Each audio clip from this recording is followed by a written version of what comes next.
តោះពុកដល់ម៉ោង8ណាត់ហើយចា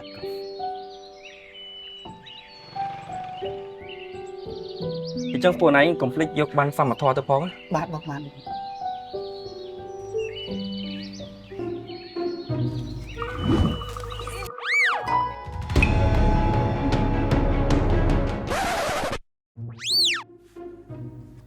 មកយើងអរគុណសុខមករយៈហ្នឹងឃើញសេនាអាសាមើលមកផ្ទះខ្ញុំមានការអីមែនអូដោយសារខ្ញុំឃើញអ្នកផ្ទះសុខុមឧស្សាហ៍ទៅមណ្ឌលសុខភាពតែដូចជាខ្វល់ខ្វាយលុយចំណាយអីសោះអូអញ្ចឹងឯងនេះមកវិញខ្ញុំមានបានសមត្ថភាពដែលជាកម្មវិធីមូលនិធិសមត្ថភាពរបស់សុខាភិបាលដែលបងថ្លៃដោយរដ្ឋាភិបាលទៅលើសេវាសុខាភិបាលផ្សេងដូចជាបង្ការពិនិត្យព្យាបាលសម្រាលកូននិងស្ដារនីតិសម្បទាករណីខ្លះជួយលើថ្លៃធ្វើដំណើរអាហារវិភាគធាតុបនសពទៀតសេនាបើចង់ដឹងព័ត៌មានច្បាស់សេនាអាចទៅមណ្ឌលសុខភាពដើម្បីសួរព័ត៌មានលម្អិតបានណាសេនាអូខ្ញុំមានបានសមត្ថភាពនឹងដែរតាតែអត់ដែរប្រើសោះអរគុណណាស់សុខុមបាទអត់អីទេ